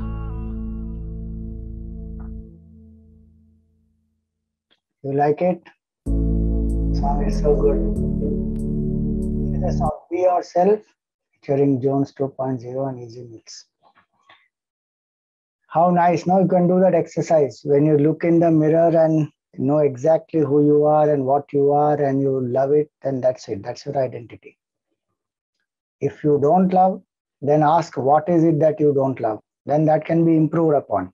But who you are, that you should know very clearly. That then based on that, do the inner, the inner calling. Based on that, do all the choices. So 3 aspects we saw. One aspect is what was the first aspect we did? temperament. Second was the need. Third was the passion. Second was not the need. What was the second one? First was temperament. Second was talent. Third was passion. Now fourth is the need. What are the parents and many others concerned about is we may be having a lot of, imaginations, visualizations, plans. So I will be a singer, I will be this, I will be that.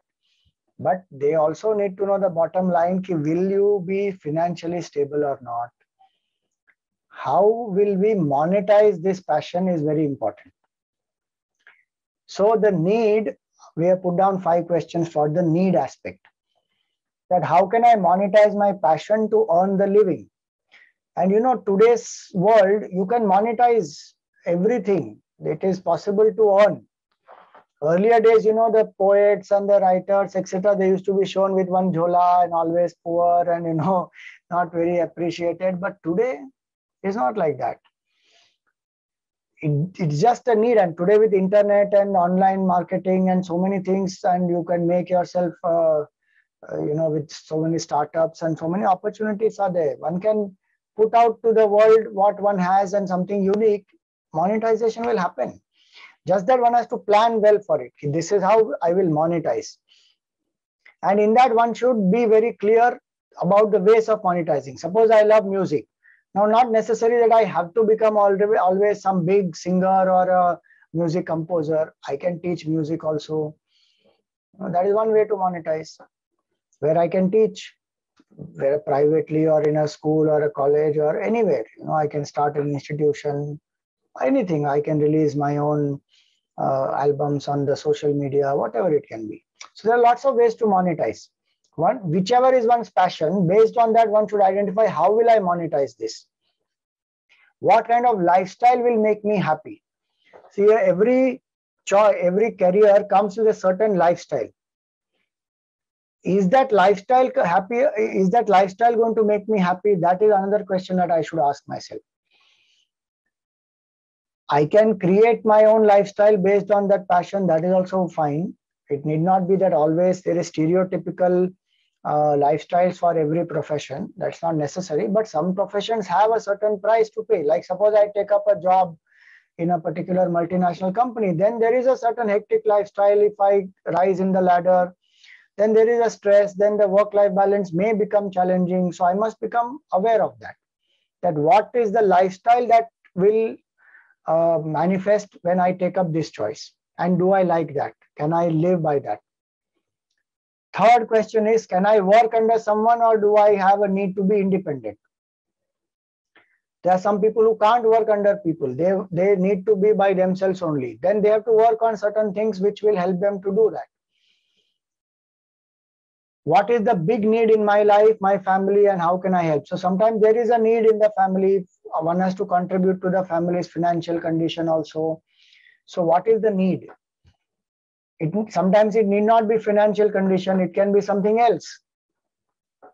It can be emotions also. It can be that other people in the house are earning well, but there's nobody to be with the parents. Then I'm able to contribute that. And I balance my work and this accordingly. So what is the need? How will I be able to contribute to myself, to my family? Another question is, do I like to be steady or I'm okay with frequent changes? Like army job may come with frequent changes, or a government job. Some postings come with a lot of frequent changes. So then the settling is not very easy. One is in a city for 2 years, and again change to some other city, then go to third city. Now, if I'm not ready for that, then I shouldn't opt for some of those options. So this fourth point is about the need. And the last point is about service. How best can I help and serve others? The more we are able to serve, the more higher goals we have, the more potential in us also manifests. What today in management they call think out of the box. Don't think only for I, me and mine, or think only for the money or the profit. Think how I can make a difference. Even in a company, is my product really making a difference to the society? fulfilling the need of a particular need of the customers, consumers. So how is it that through my products or my services, I'm able to make a difference around? That need is there in every one of us, in every organization also. If we are able to have this service aspect, it will give much more satisfaction. That in this COVID time, our company was able to serve in this crisis and make a difference to these lives. Genuinely, not just for the sake of CSR or reporting sake. No. Genuinely, one is able to serve. So ask that question. What is the need in the world today, or the need may rise in future? Like energy crisis is there, and we are seeing climate. It's not a climate change anymore. It's climate crisis. The UN report which was submitted now speaks about that very clearly. It's a climate crisis. And in 20 years, it will become irreversible. So what is the need in future? Suppose plastic consumption has to be reduced, or greenhouse gases have to be reduced, alternative fuel has to be thought through. What is the need in future, and how will I contribute towards that? So that will demand innovation also, that will fulfill the need of society also, that brings a lot of satisfaction also. What do I want the world to remember me for? These are some questions to ask about service aspect. As I said, these are only a few questions I have put down. There could be other ways to discover one's own calling in each of these aspects or in some other aspects also. But the idea is only this. If you have been able to answer in different 5 points, different questions that we have, if you found some common trends across your answers, this could be a good indication of what is your Swadharma, what you are really made for as a person, who you are, and then live according to that in various aspects of the life. Yes. So that is the last slide. Swadharma and Paradharma we actually did. That shloka of the Gita was the last one, correct? So that's where I want to stop for today, and we have exceeded our time by 8 minutes. But if anybody has any questions, you are welcome to ask. If you want to share anything, you are welcome to.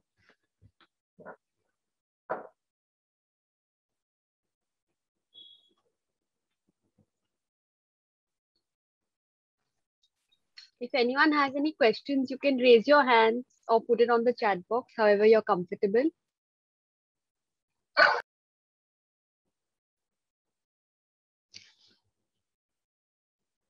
Did you find this useful?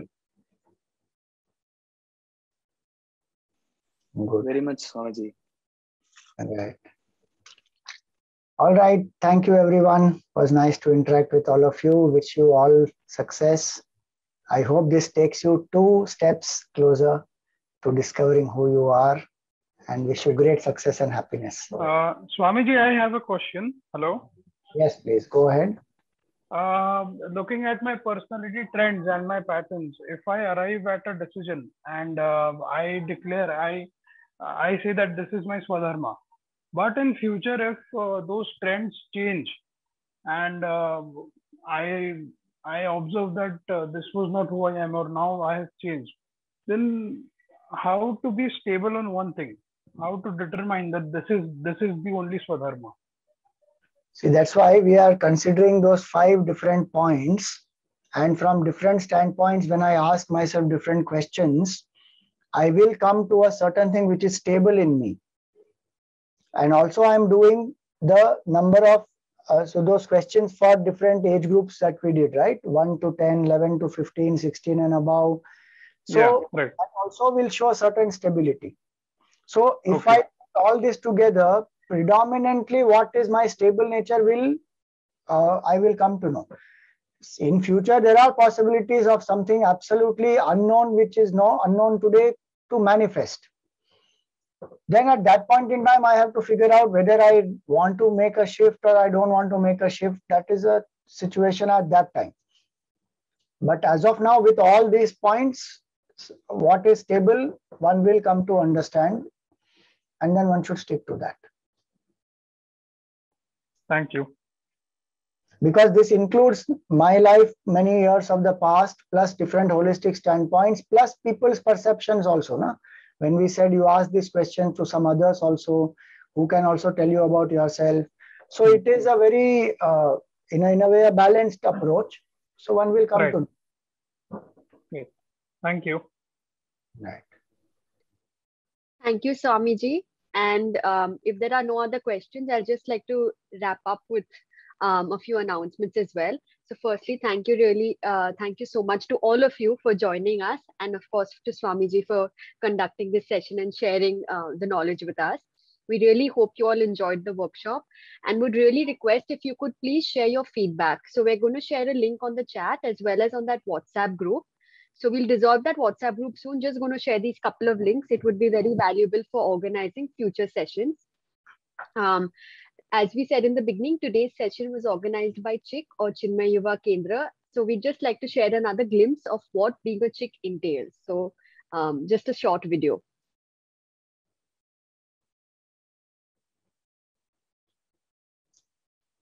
Some of you are already CHIK, some of you are welcome to join our youngster, the Chinmay Yuva Kendra. So that's the objective of sharing the video.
So that's a little glimpse of what CHIK is.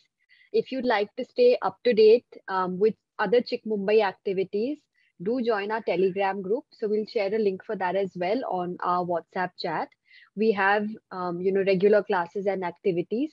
So we'll also share some, like a flyer with some of the ongoing classes and people you could contact in case there's something that you're interested in.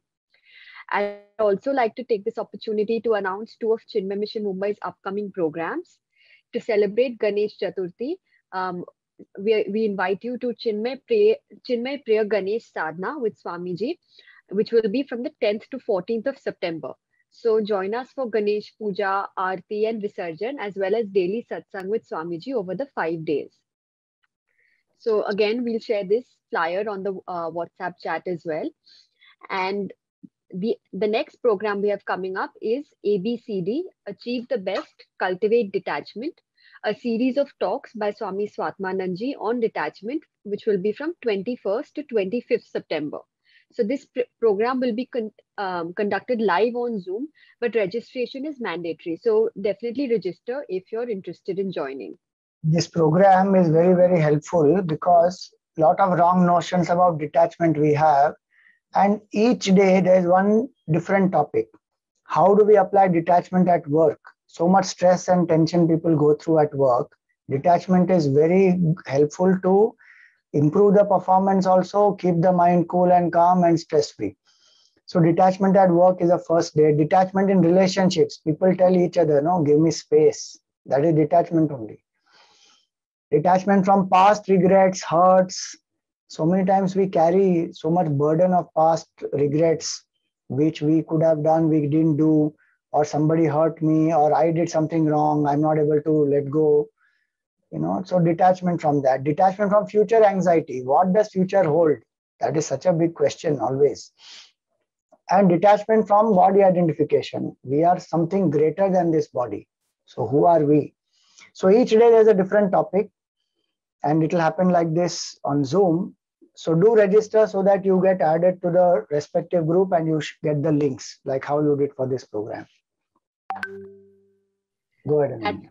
No, Swamiji, that's the end of the announcements for today. Like I said, that WhatsApp group we've created currently is temporary. We'll dissolve it soon. So we'll just share all these details that I've mentioned. And yeah, after that, we'll dissolve the group. That's it from my end. Thank you so much, everybody, and Swamiji for joining in. I'm sorry for going a little bit overboard. Thank you for sticking on and your patience today. So we end with a small prayer. Wishing well-being for everyone. Om Sarve Bhavantu Sukhinah, Sarve Santu Niramayaha, Sarve Bhadrani Pashyantu, Ma Kaschid Dukkha Bhag Bhavet. Om Asatoma Sadgamaya, Tamasoma Jyotirgamaya, Mrityorma Amritam Gamaya. Om Purnamada Purnamidam Purnat Purnamudachyate, Purnasya Purnamadaya Purnameva Vashishyate. Om Shanti Shanti Shanti. Harihi Om Shri Gurubhyo Namaha. Harihi Om.